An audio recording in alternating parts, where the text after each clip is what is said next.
Adıyaman'la devam edelim. En büyük lojistik üstünde çalışmalar sürüyor. Hava ve karayoluyla Adıyaman'a ulaştırılan yardım malzemeleri lojistik bir üste toplanıyor. Jandarma ekipleri tarafından tasnif edilen ve paketlenen malzemeler ihtiyaç sahiplerine ulaştırılıyor. Çalışmalara dair tüm ayrıntılar için şimdi sahaya dönelim. Haberci arkadaşımız Birgül Yazıcı bizimle birlikte bu noktada. Birgül, sendeyiz.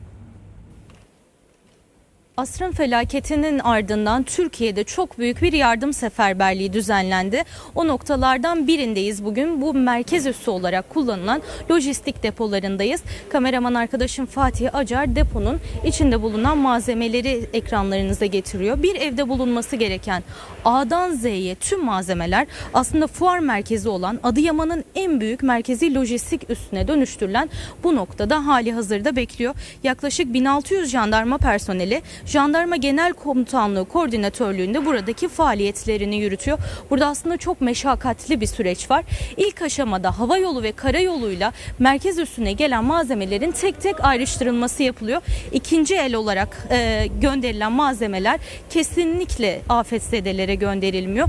Bu yüzden tek tek kolilerin kontrol edilmesi gerekiyor. Bu da aslında süreci bir nebze de olsa yavaşlatan bir süreç oluyor ama jandarma personeli burada gelen kolilerin hepsini teker teker açıyor ve ikinci el ürünleri öncelikle ayrıştırdıktan sonra tutanaklarla belirlenen kolileri hazırlamış oluyor. Şu an gıda reyonunu görüntüleyebiliyoruz.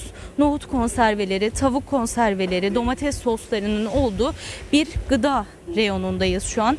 Aslında bir marketin deposunu andırıyor bulunduğumuz bu nokta. Ve A'dan Z'ye, kıyafetten iç çamaşırına, hijyen malzemelerinden bebek malzemelerine kadar her şey bulunduğumuz bu noktada Adıyaman'ın en büyük lojistik merkez üssünde hazırlanıyor. Burada iki farklı kolinin hazırlandığını görebiliyoruz. Bulunduğumuz bu koli aslında bir Ramazan kolisine benzer ama ondan daha kapsamlı. Çünkü içerisinde hijyen malzemelerinde bulunduğu, diş macunundan diş fırçasına kadar, sabundan deterjana kadar her şeyin teker teker listeler halinde yerleştirildiği bir koliyi görüntüleyebiliyoruz. Elbette çocuklu aileler var ve onlara da özel paketler hazırlanıyor. Hemen sağ tarafa doğru döndüğümüzde bir çocuklu aile için hazırlanan paketi görüntüleyebiliyoruz. Hem yurt içinden hem de yurt dışından bu malzemeler ulaştırılıyor demiştik. Çocuklar için gelen ürünlerin üstünde notlar da görebiliyorum. Hemen birini alıp sizlere de göstermek istiyorum. Dünyanın en tatlı kızına senin için kendi ellerimle yaptım. Böyle amiguru bebeklerin teker teker paketlendiğini ve süslendiğini de görüyoruz. Elbette afetzedeler için yapılan bu çalışmalar en büyük lojistik üssünde jandarma personelinin desteğiyle yürütülüyor. Sevkiyat da aynı zamanda hem hava hem de karayoluyla yönlendiriliyor. Forkliftlerin biri gidiyor, biri geliyor ve sevkiyatında hemen yine askeri araçlarla sağ tarafta devam ettiğini görüntüleyebiliyoruz. Söylediğim gibi buradan gıda malzemelerinden hijyen kolilerine kadar her şeyi görebiliyoruz.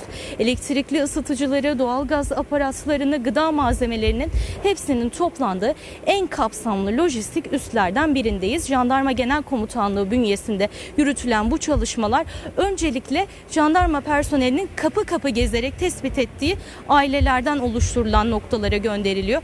Aslında aileler buraya gelmiyorlar. Jandarma personeli çadırlara, evlere, köylere gidiyor ve ailelerin temel ihtiyaçlarını belirliyor. Ardından tutanaklar halinde hazırlanan her bir ürün burada tertemiz bir şekilde paketlendirildikten sonra yine hava yolu ve karayoluyla ailelerin bulunduğu çadırlara ya da bulundukları evlere teker teker sevk ediliyor.